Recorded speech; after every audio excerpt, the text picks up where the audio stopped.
with this model is that the lobes be centered, because otherwise, you know, you'll either have gaps between them that are larger than the others, or the lobes are visibly smaller than the rest. So it's got to be perfectly centered, otherwise it simply won't work. And as you understand, you know, the thing is being turned. So if it's off by a bit on one side, well, it means that the other side will be off by twice as much. Because whatever you're subtracting on one side, you're adding to the other. So the idea is to center. So how do we do that? I built myself a couple of jigs to allow me to center the bodies and the headstock. So basically, I've got this piece. Now, it doesn't have to be aluminum. I make it aluminum because I like to work with aluminum, but it can be made out of wood. It doesn't matter. And I have holes here on both sides that are aligned with the same distance between this edge. Let me see if I can. Okay, this edge to the holes have to be the same on both sides. Okay, so what do? After I cut the body of the mill that I'm making, I fit it between these two holes, and I put nails at each end to hold it in place. Now, I try to center the nails or the holes as best as I could, but it doesn't matter if you're off, because this jig will center everything. So how does it work? You put this edge against the bench saw or the table saw's fence. You put that against that, and you set the right distance between the blade and the edge of the block. Okay, you make your first cut. Okay, and then rotate. You rotate the block, and make sure that this face is always parallel to the fence. Because if it's not, it means that the block that has not been cut, when you rotate it, this will come down like that and give you a gap at the top, which means that the distance between the fence and the blade has now changed. So I've included in this jig, if you can come back, Claude. Yeah.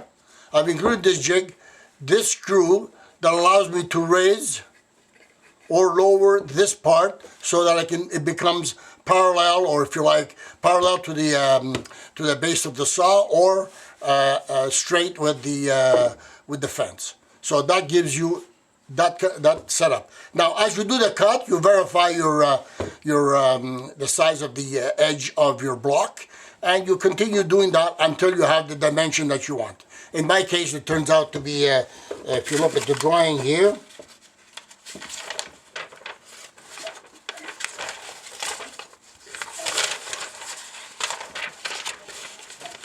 the block that I'm talking about is this center part here, this square here. So once you've arrived at these dimensions and you've rotated your block 4 times, well, you're done. Your block is now centered to the hole.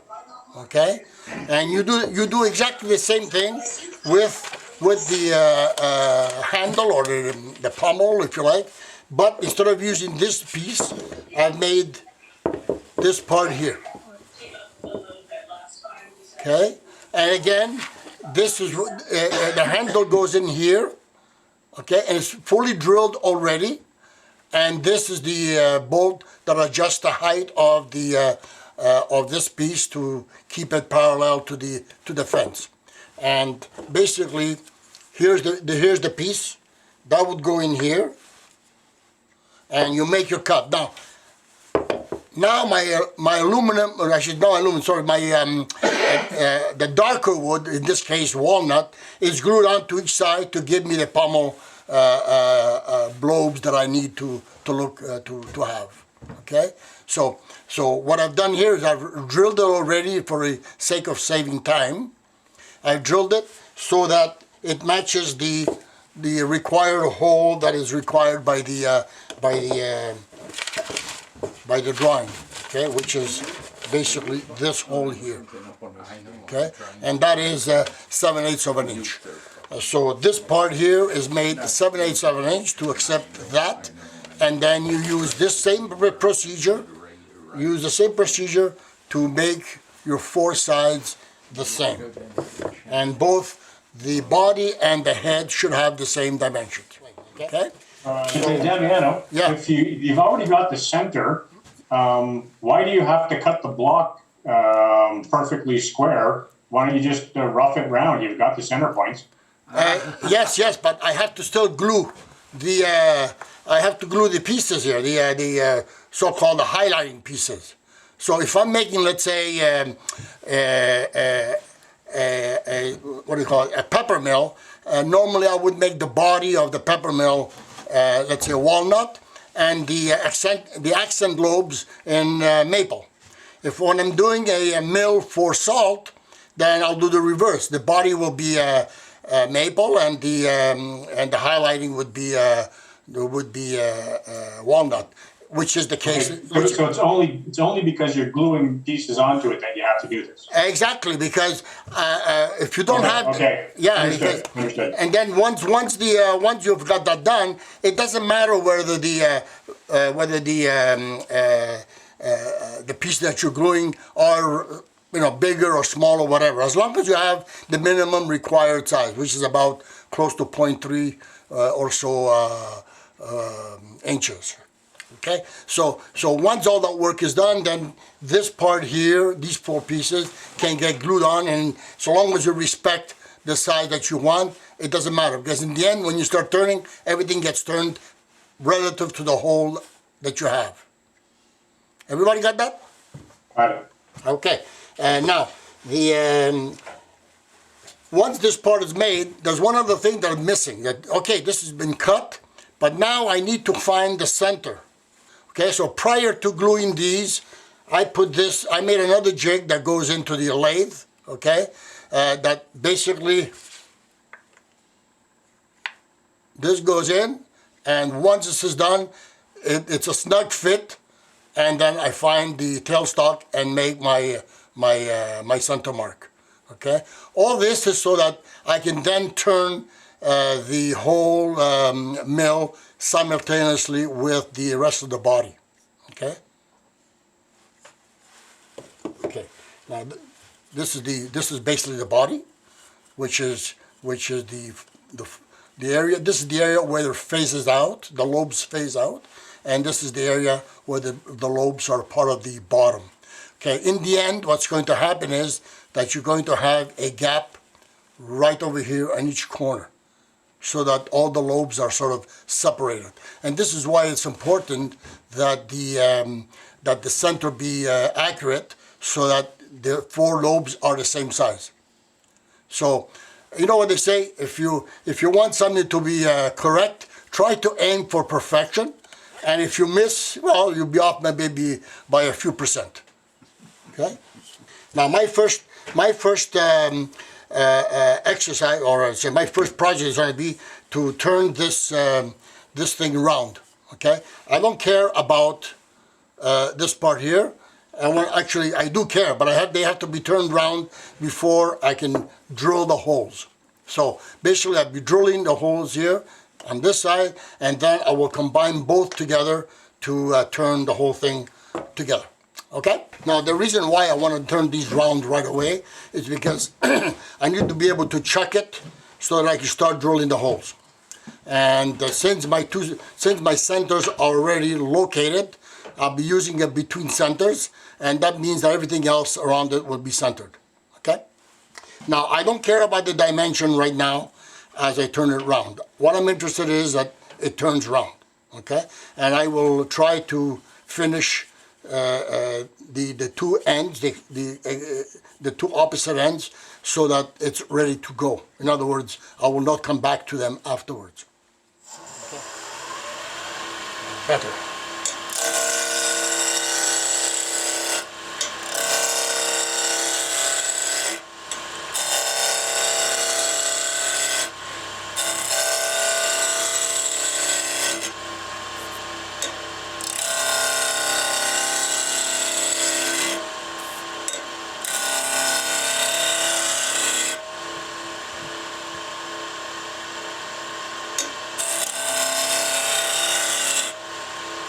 piece of glue on there. You want some sandpaper? Okay, we're good. It's out. It's out.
Okay,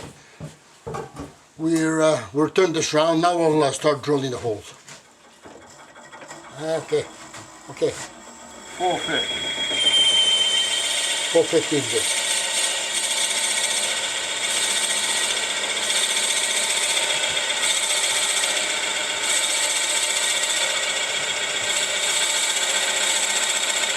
Now let me explain something. Now everyone is aware that when you're trying to drill through a long distance, there's a deviation that may occur from the drill bit. Now the best drills that I've found are obviously the Forstner bits, but they only go that much deep. So in order to go deeper, you have to do something else.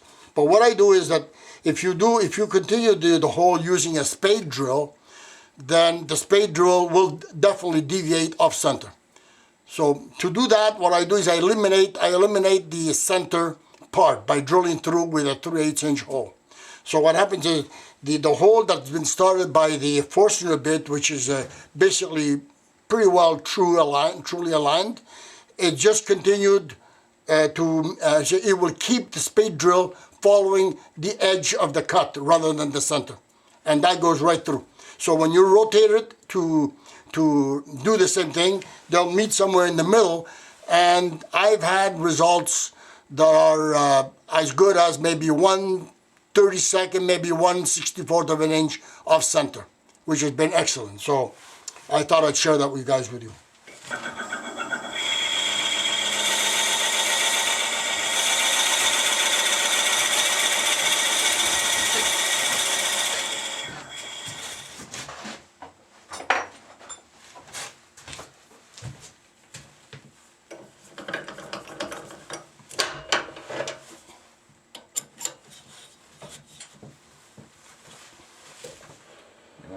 You gonna go all the way through with that? You want to No, withdraw, just up to here, which you want means to withdraw the quill as far as you can first. exactly. How far does this travel? I think you need that one was stop at about 1/4 of an inch out before it self Okay, bottoms. well I'll tell you what. Let me measure the. See how these marks show. Okay, I'll go up to the first mark. Green. So I'm going to drill up to this mark, which is about 5 inches. See this, what I'm seeing here is something I don't really like, but it doesn't really matter because the whole point here is to remove the center part of the wood.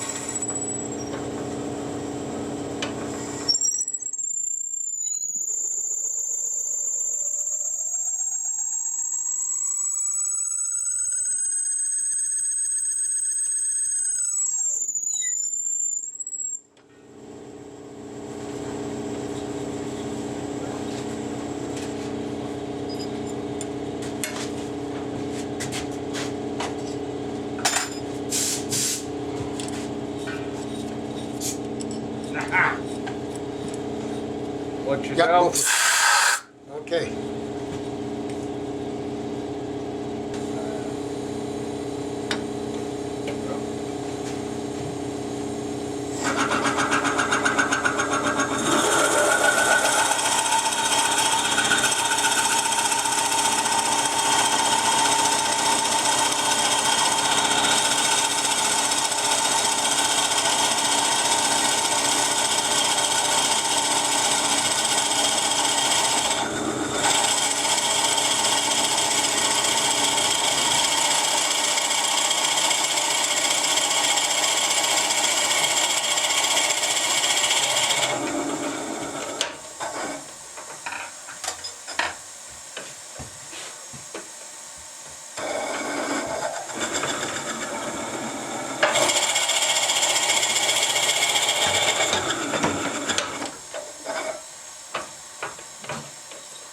to here.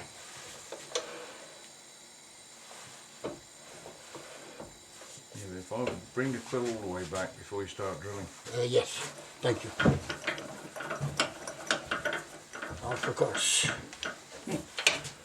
Happens to the best of us.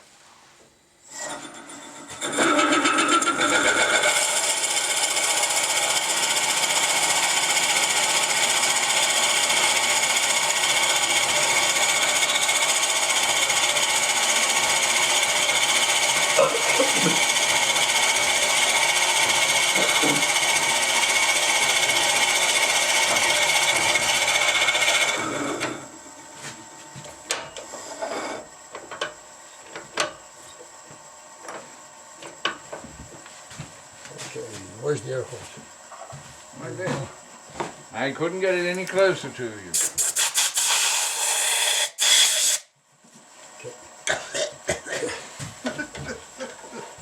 Now it seems to be very flat, which is good. It maintains its flatness. So I'm going to just sand it down smooth and seal it.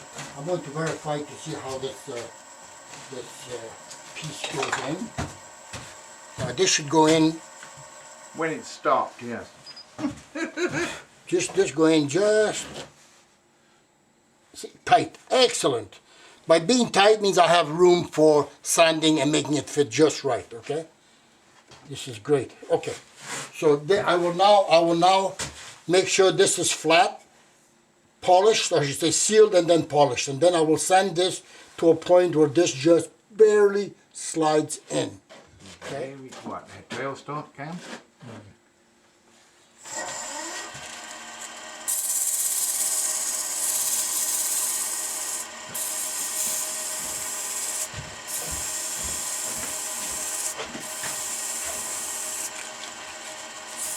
This is I'm using a 240 grit sandpaper.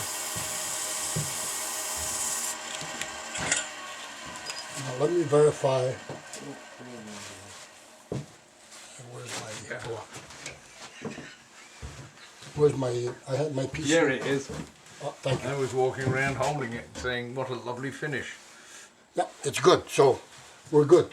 So let me seal this, and then I will work on this to make this thing fit. Because basically the way I approach it is that the headpiece will have this part installed. So this will keep this piece here, once installed, will keep the head lined up to the center, to the body, and then obviously a tailstock will come in and keep the whole unit centered. Okay. So you know what? Let's install. Let me sand this to make it fit. This is your electric drill on the... No. Electric drill is only for the inside. Okay. Okay, here we go.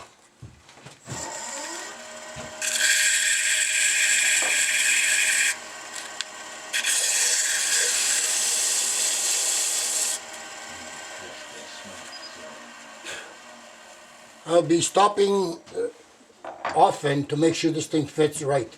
Well, look at that. I'm almost there. Fantastic.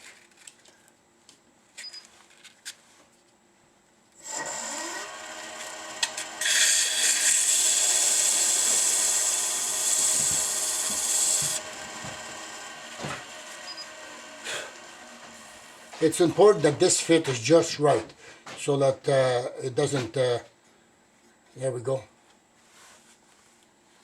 It's just snug. Bring. Yeah. That's it. It's when your finger comes off, that's the thing that annoys me. Yeah, but you get used to I it. know I have to press pretty hard. Enough. Somebody talking to us? No, somebody... I said that was enough. You think so? Perfect. Thank you, Roy. Okay, so let's seal the surface.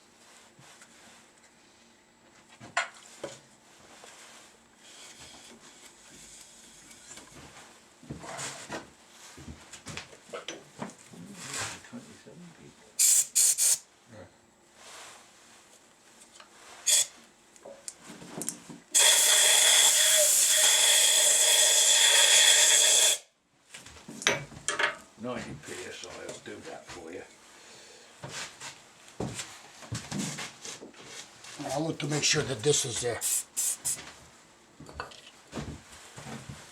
Okay. There's always, sorry, there's always some fuzz after you seal it and harden it, so that's going to be removed. I'll be using a 600 grit for that. Very light sanding.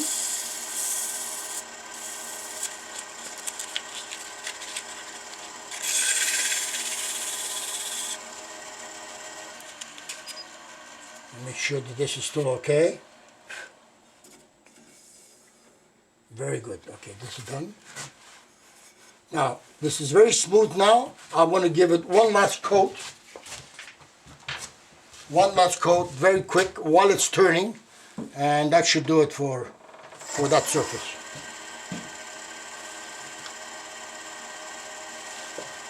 And that one go rock hard instantly? Pretty much. Okay. As long as the same thing happens to you that happens to me. Okay, so let's verify the surface. Should be fine. Yeah, very smooth. My next step is now to actually install that fitting or this part into the headpiece. So what I do though is that besides just hammering it in, I start pushing it in. Can you see this? Yeah.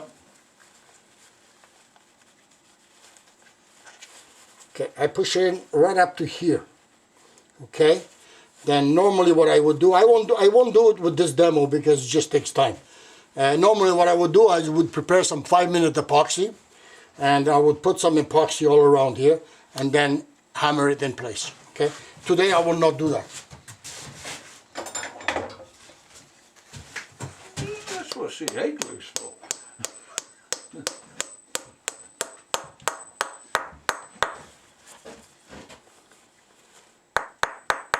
Okay. See, this will enable me to do just that, and then I have my centerpiece. So now we're going to drill the hole that goes onto this side for the mechanism.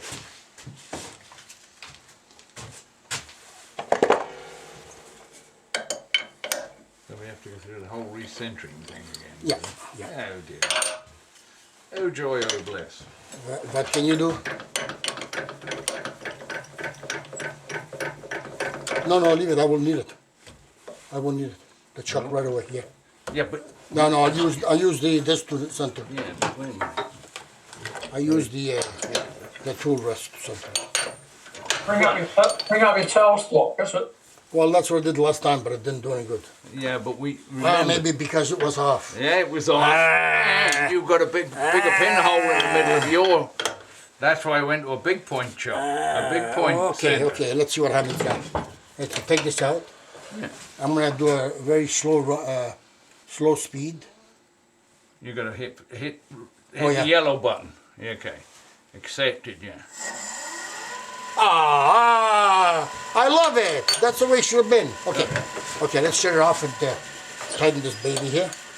Yeah, put back the tailstock. Not the tailstock, the drill. Please. I'm getting confused here. Singing, this, that. We may have to verify though. What did you last like dial? Okay. Now let's see if this is still true. Yep. It's good. It's excellent, as a matter of fact. Okay. Let's do it. So again, we'll start with the. Now this one here, if you look at the drawings,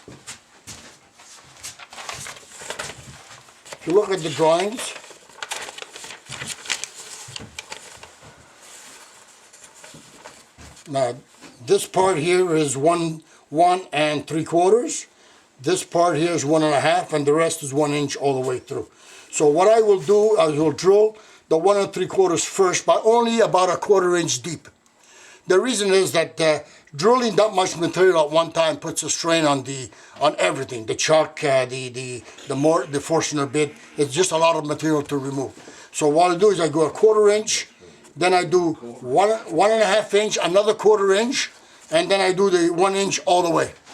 Okay, and then I'll come back and refinish them to the proper depth.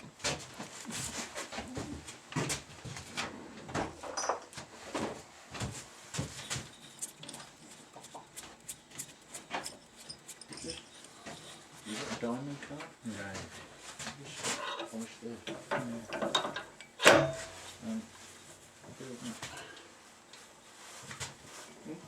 Sharp enough to cut. That cut's beautiful. That's all you need to do for it. Just plate around the saw.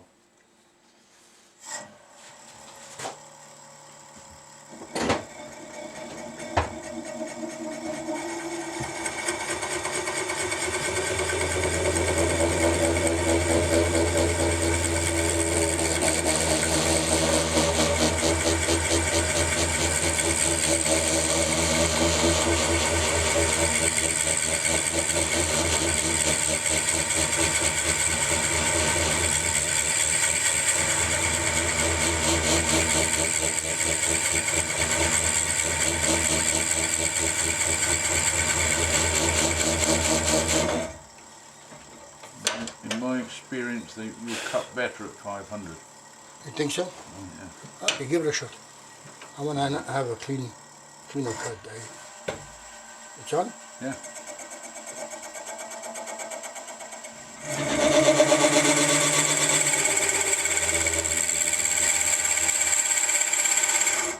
Okay, that should be. It's not quite a 1/4 inch, but it's enough. It's enough for this particular drill. I will do the same thing with the 1.5 inch. All this is basically to locate the hole, because I don't want to have a big. As you can see, it's very strenuous on the drill bit. Go again at 500. Okay.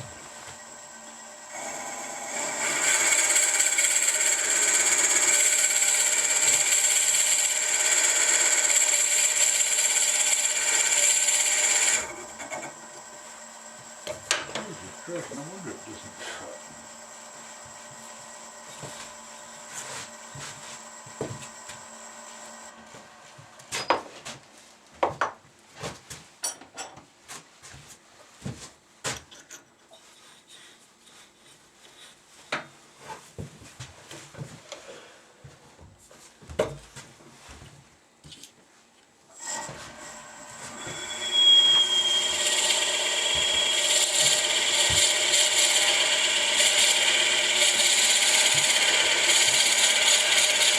Now the 1 inch I will go as far as I can, because eventually I'm going to bring this up to here. So I'll go in all the way. You have somewhere to put the peppercorns, haven't you? That's right.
Okay, now I will complete the larger holes.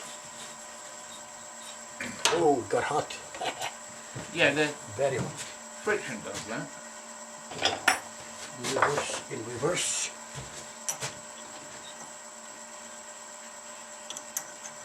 Now I have marked on my drill where it should be, which is right here. On the drawing it says, I have to go in from the face tilt its depth at 2 1/4. No, sorry, 2 1/8. And I have marked down 2 1/8 to this line. So I would drill up to this line here.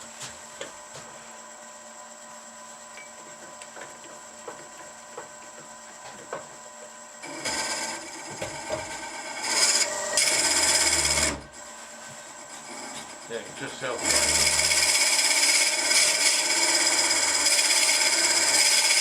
Now, it's definitely a lot easier now than before because it's been pre-drilled.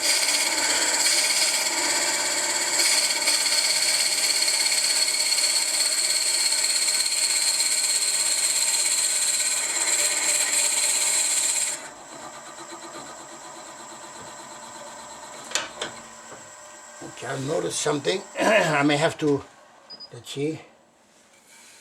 Yeah, I'm gonna have to finish this face so that I have a reference to this. Right now I don't have it, this is in the way. So I'm gonna have to remove all this.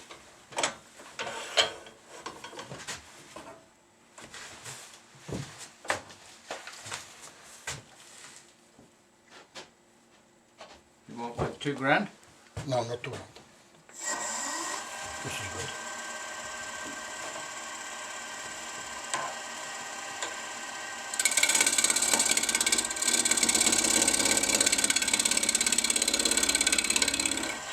I should have done this first. Yeah, with a light finger.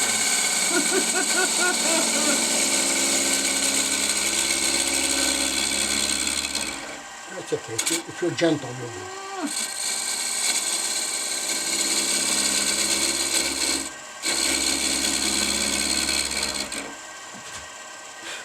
Nice to know other people make mistakes.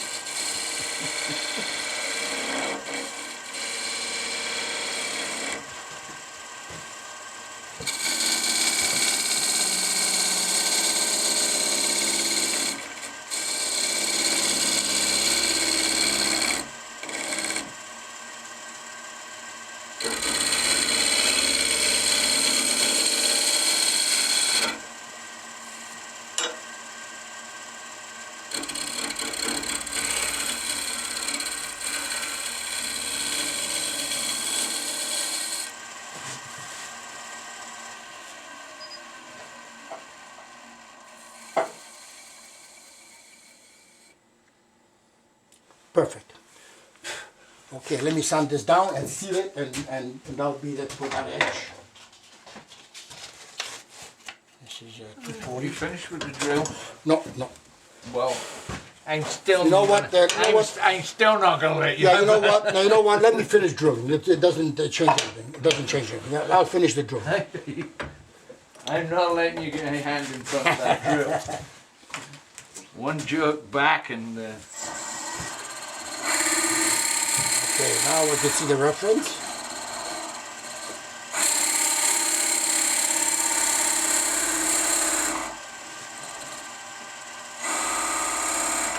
Okay, we're good.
Okay.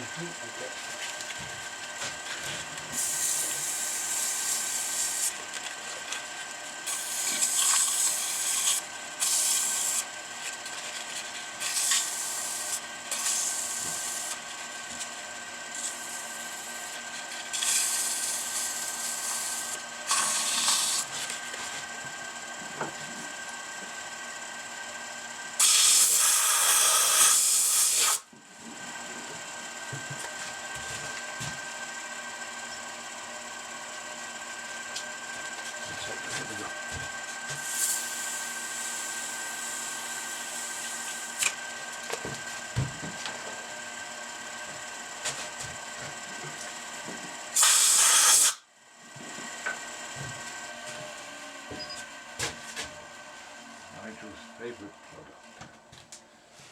This one, you too? That's my favorite product. CA.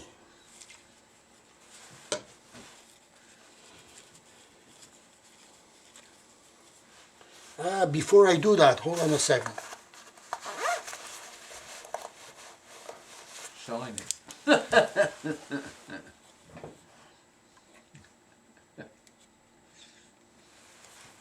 And it's 2022. Oh, it's only 2002. Not anymore.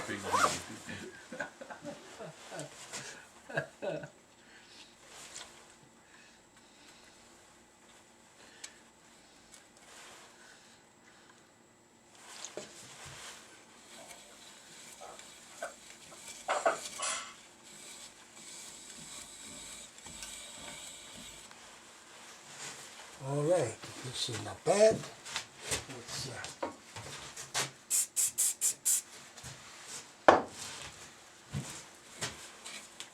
fuzz, remove fuzz, 600. It's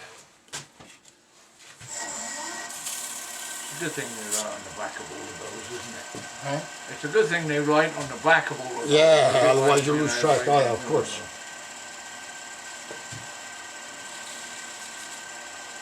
Because if it was me doing it, I'd be stuck to the work, I'd be stuck to the paper. Okay, now we'll continue on the drilling. I'm going a little deeper for the Forstner, and I will then use the spade drill. Here we go.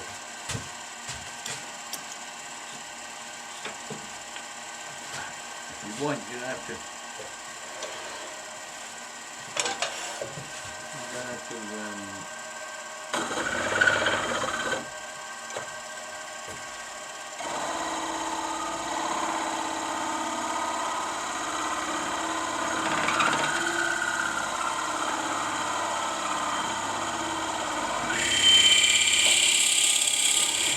Real fast. Oh yeah, you're up at 1,000, aren't you? What you want? You want? No, whoa. Stop. Let me. Yeah, give me about 500. Okay. Okay. That's not 500. Is it? That's well, it's not. It's 495, 508, 505, 490.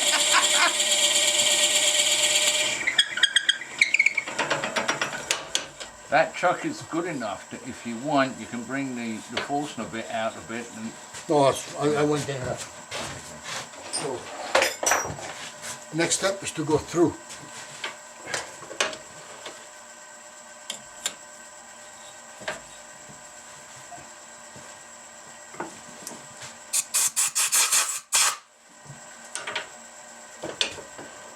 take the quill back.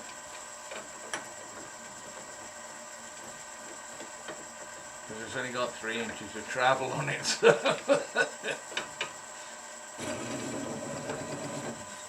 Okay. This, yeah, this you leave that speed, it doesn't matter.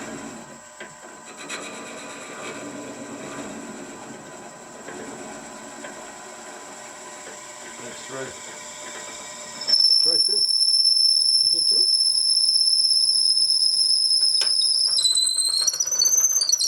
Sounds Yes, like yes doesn't it is. Yes it is. How about that? Okay, spade drill.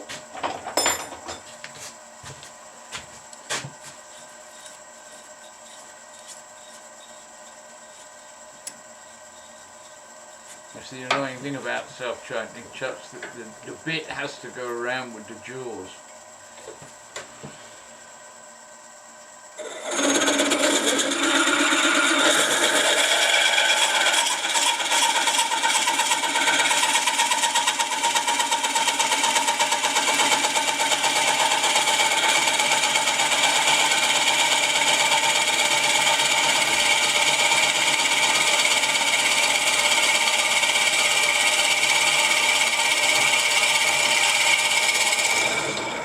I'm through. We are done.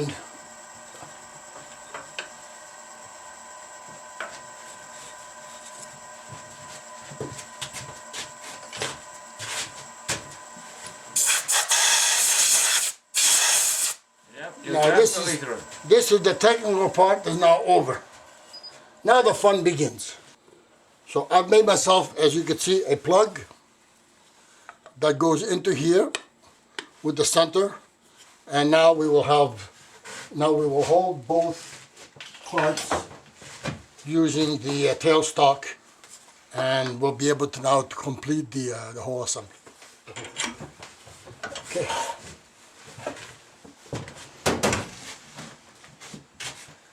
Keeps it out of harm's way.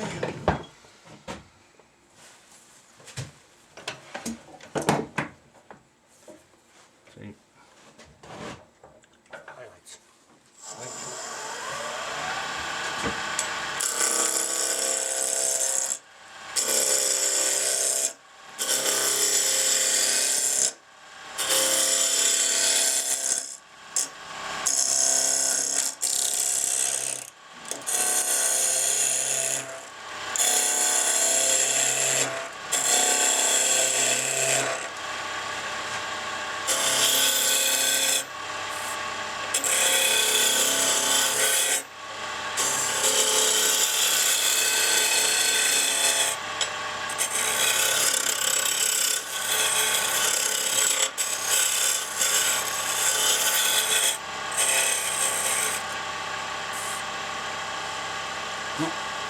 Now, the dimensions of the outer body is 2 3/4.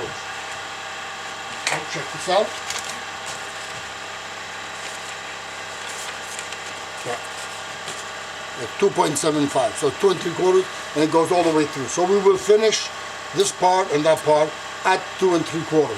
And while we're at it, I'm going to turn this part round, so we'll be able to mark the highlights or the points of where all this thing happens. So calipers.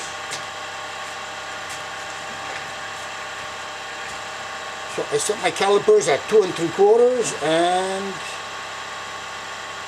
actually I'm going to add 10,000 of an inch.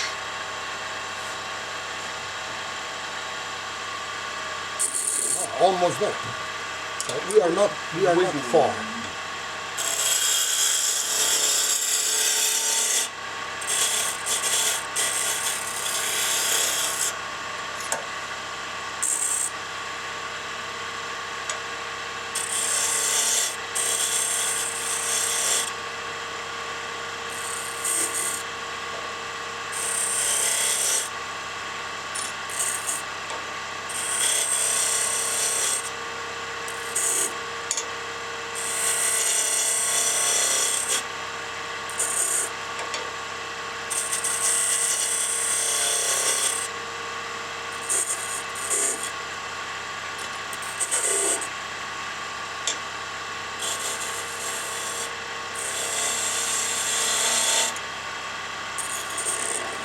There we go.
Now I'm measuring here rather than there because this is going to taper down. So if I accidentally go too much, it'll be fine. There we go. That's what we have to do.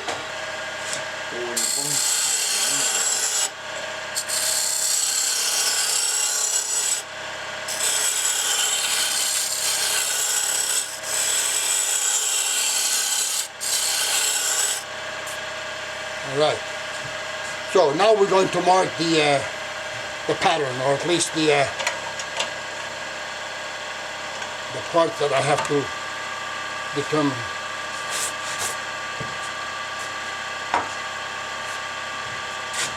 Now here's my joint.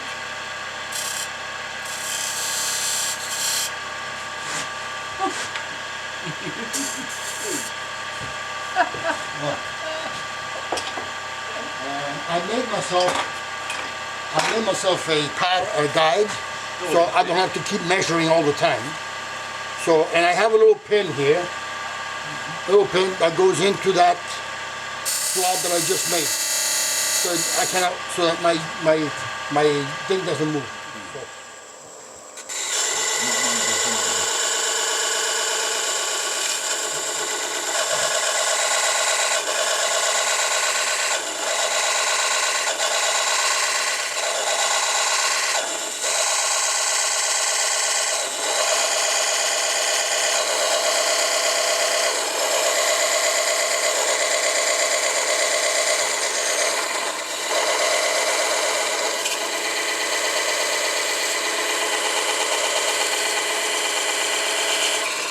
The little pin prevents it from sliding. Yeah. You know what they call it in England? What? Story sticks. There you go. Okay, let us continue. Now, here we go.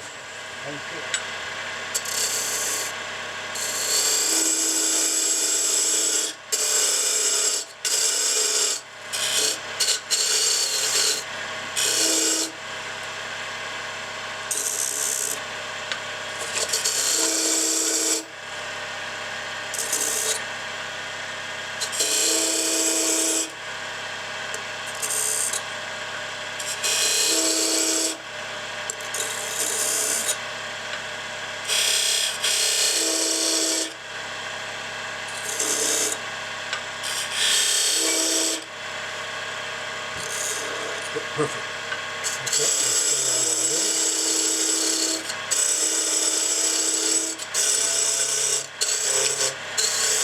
the next one is this one here, 2.3. I got it wrong.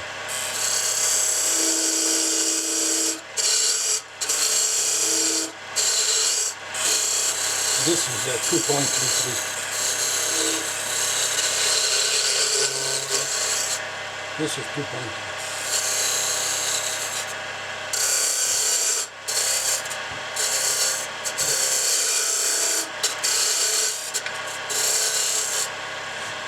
Of course it is.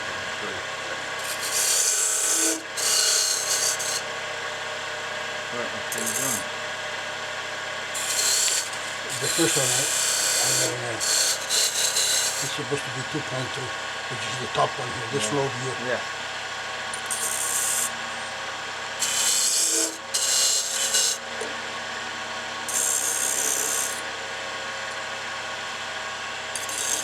We're going to try the one, the two-handed trick.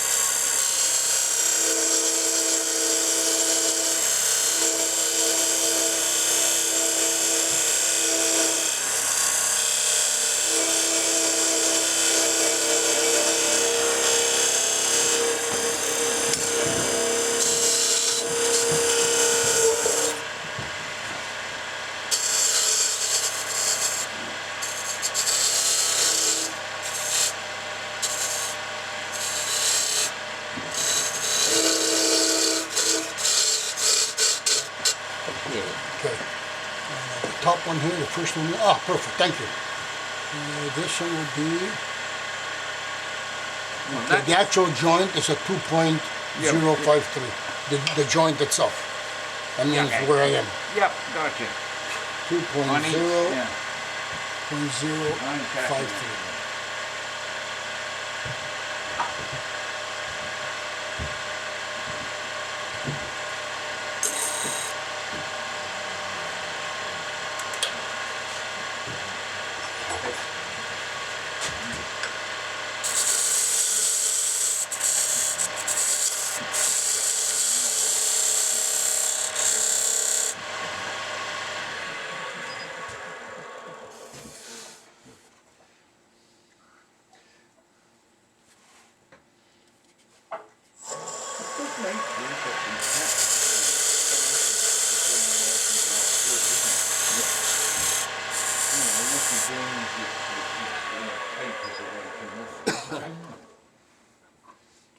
Okay, perfect. Okay.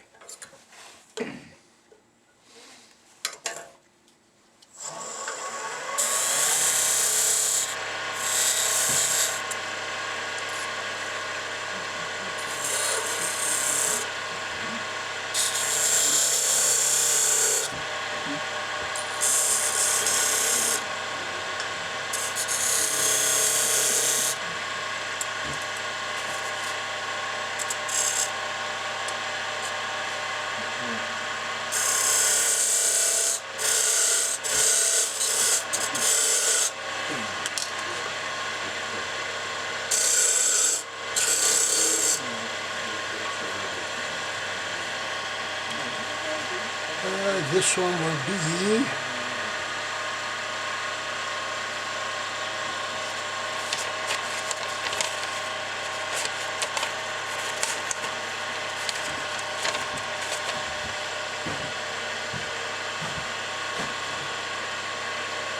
2.404. 2.4.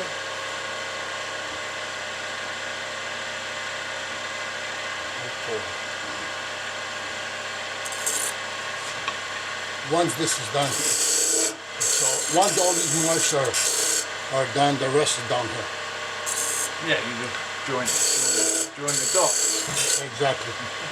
That's what it is.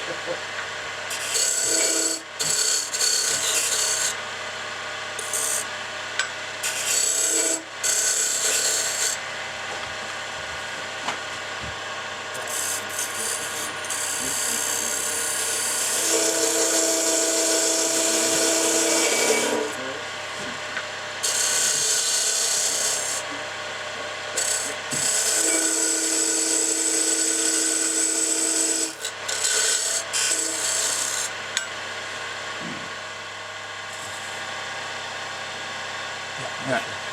Now, since it's going down this way, Yeah. then I will make that mark on this edge of the.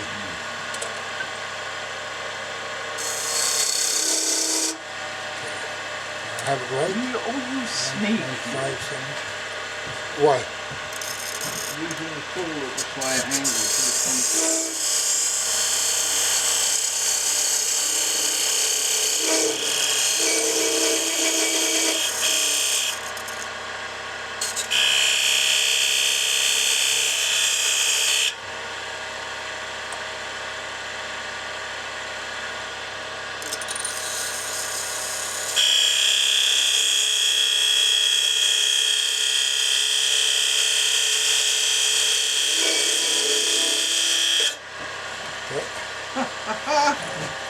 The next one is 1.355. Now this is the center one, which means that's the bottom of the thing. Yeah, so you can be I flat. put this in the middle.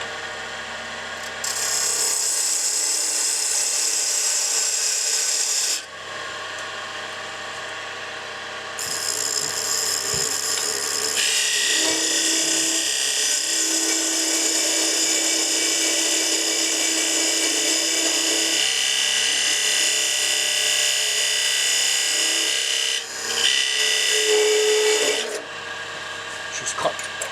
Okay, next one is 1.469. Now this is the one that starts to go up, so I'll have to put the left hand side of the.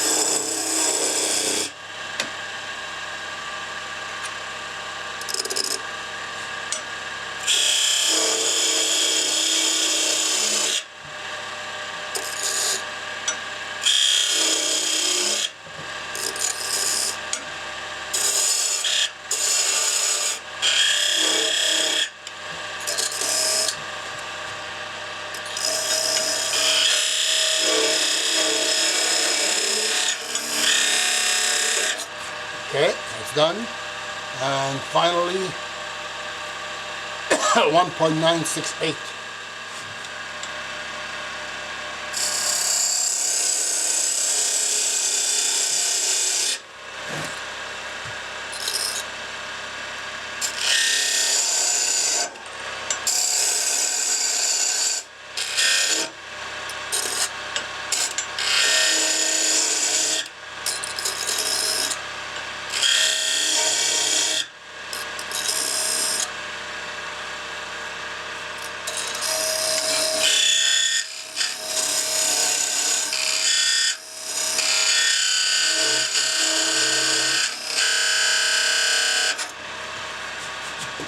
Okay, everything has been marked. Now let's turn them.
Pencil, please.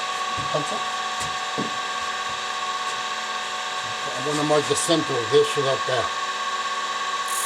I don't go deeper than that.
Let's see what it looks like.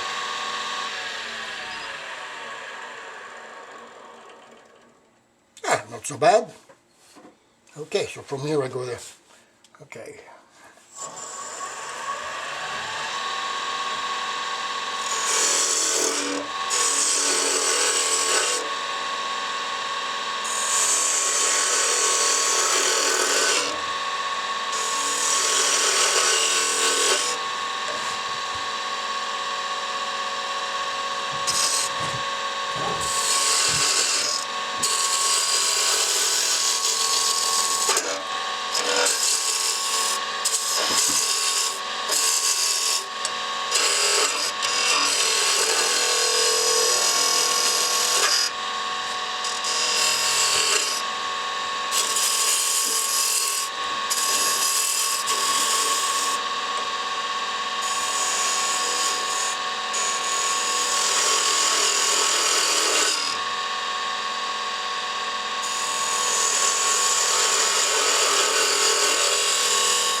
give it some color.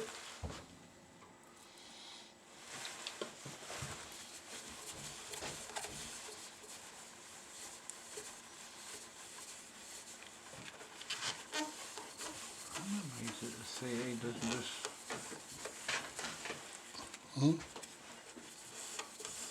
Amazed the CA doesn't just go up. Now that's this batch. Yeah. This batch that we got from woodchuckers is absolutely fantastic. Gives you all the time in the world to. You see, it's starting to set now. Gives you lots of time to do your work. Apply it. Yeah. Now the important thing is you do it by hand, gently like this. Yeah, it You doesn't don't dry create as heat. fast. Don't create much heat, so it takes longer to Yeah. cure. Yeah, I tried doing it while it was spinning. Do that. No, you could put the last coat while it's spinning. Very thin last coat.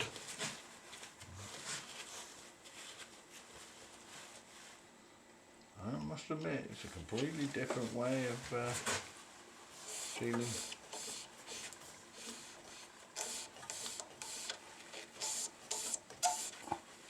Get in there.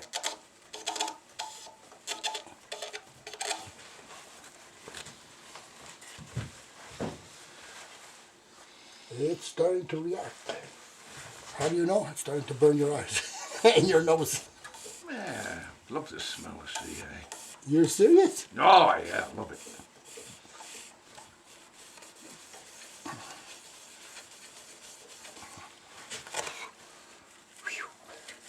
It's starting to burn my sinuses. Yeah, cleaned your nose out. Yeah, it disinfects. It disinfects.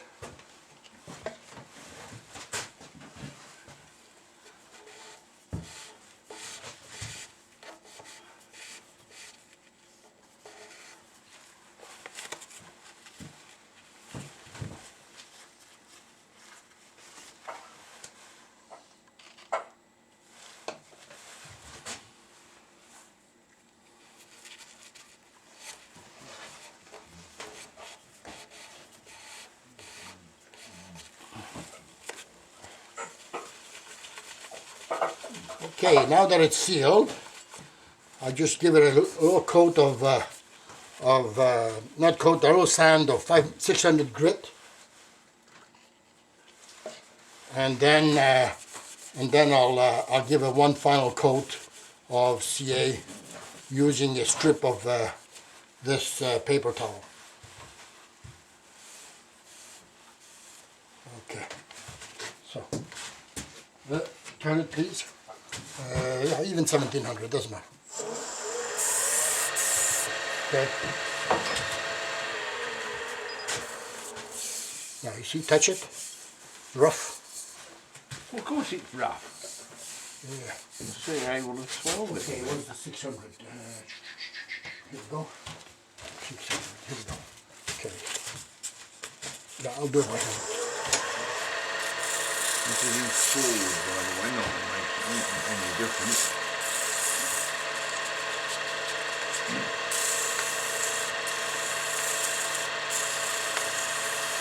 What I'm doing now is basically to remove the fuzz.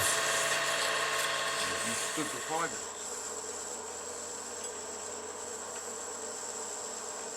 Okay, could you increase it by double? Thank That's 2 grand, that's 2 grand. Yeah, no, that's for after, yeah. That's for after. 1020. That's not done, it's good. So now I just want to work it in. Yeah, now you're grinding it, or using it as a stone paste. Yeah, exactly.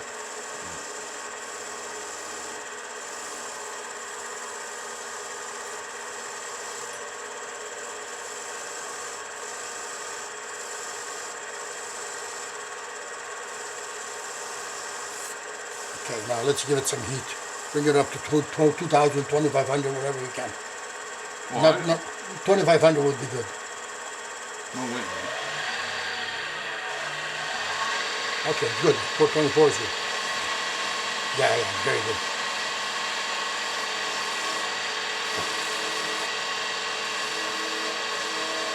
Oh, yeah.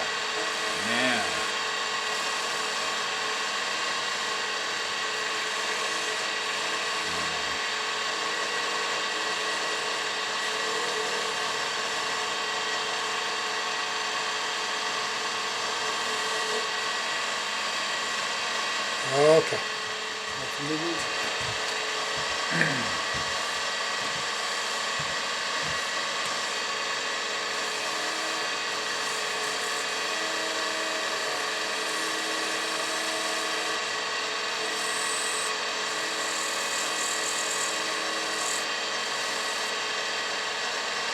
It'll be so shiny you will slip through your fingers.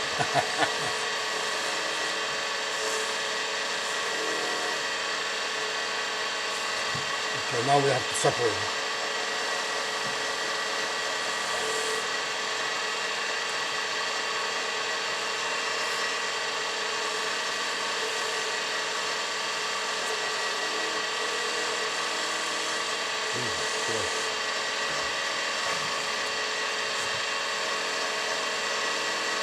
So the Yorkshire grit on top of C8 certainly doesn't it? Here's the results. If I've done Yorkshire grit on top of, not on top of C8. You see, the surface is not hardened or sealed. Yeah. All you're doing is the grit is going into the wood. Yeah.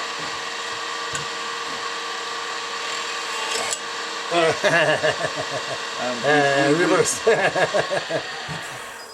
We want No damage done. Okay, you ready yeah. to go? Fingers clear.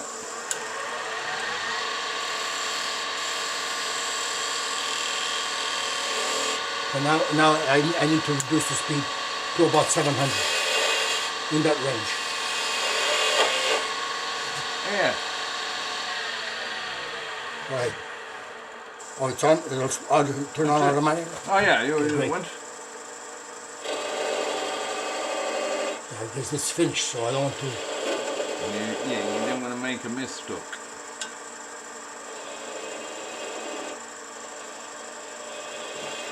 By the way, there's also an advantage of using this thing. It's always pushing that over. Yeah. So if you go very thin, then it'll still be there. You really have to screw up to make it go down, to make it come up.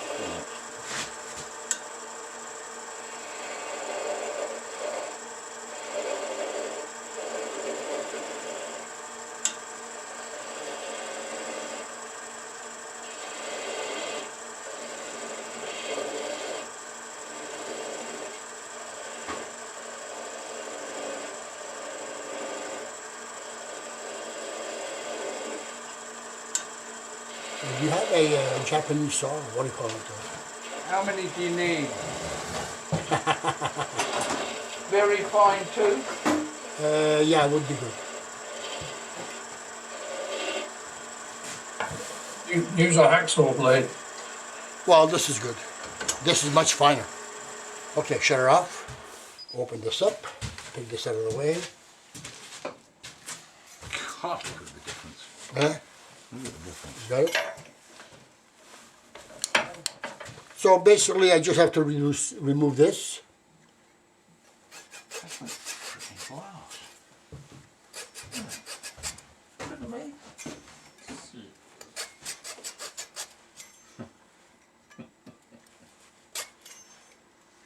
How can the wood be so It is. looks like plastic? Okay. Yeah. It looks like plastic now. No. Looks like wood. Looks like wood. Well, here's the finish. Right, So yeah, basically, you're a little- basically this will have to be there. this will have to be sanded down and then polished.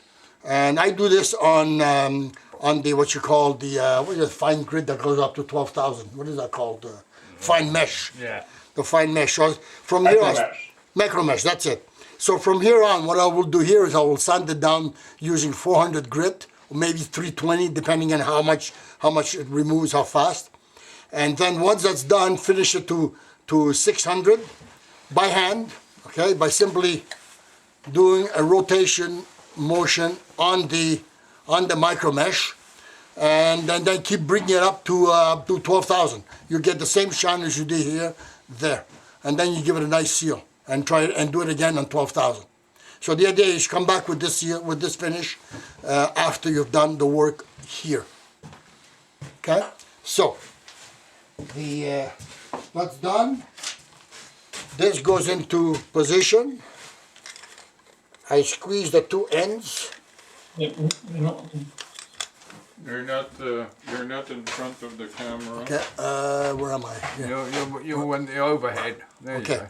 so what I will do here is I will squeeze these down a bit, and while they're still down, I'll just force it into position. There you go. And I will then take this tool that I made, which has a hollow spot to accommodate this adjustment wheel, and just hammer it down. Let's use my toy hammer.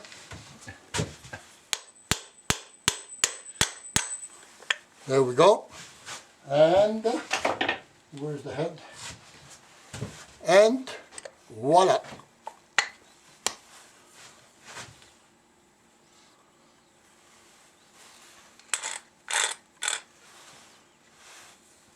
Now you have to look at the chart. It's like a mirror. I mean, that's how bright it is. I don't know if the camera can pick that up, but it's really smooth and bright. It looks like an epoxy finish on there. It really does. It is water resistant, everything. Marvelous. Really impressive. Very nice, very nice. There you go. It's got a nice smooth turn. There's hardly any play at all, and yet it still rotates smoothly because the surfaces have been polished and round. Now, I want to. There's a few mistakes I'd like to point out, and it happened because of slightly out of roundness. Point on this, Claude. Now you'll notice. Look at the gap between the two lobes here. Okay. That's not bad, but this one is a little bit on the smaller side. Not much, not terribly bad. On this side, look at the lobes on the pommel. Okay, look at the gap here. Gap there is a little wider, I think. This one is about the same. This one is a little bit smaller. It isn't terribly bad. It's not noticeable because the gaps are beyond 1/8 of an inch, so it's not so bad. But it shows right here. Let me show you. Look at the pattern right there. Whereas the other sides, it's bigger, and this one is smaller. You notice that? And this one, there's none there. That's because this whole head here was actually slightly out of round when out of center when I turned it on the lathe. So there you go, guys. I hope you enjoyed that, and I hope you learned something from it. I mean, that's the whole purpose of the demo. So there you go. Now you see what I do is normally when I sell these things, I sell them in pairs. So I have one as such for salt, and then I have a matching piece with reverse colors, where this is walnut and the highlights are maple. And obviously the body dictates what's inside. If it's pepper, it's walnut. If it's salt, it's maple. And my selling price is $300 for the pair. So there you go. I don't sell very many, but that's the price. That is the price. I'm not surprised.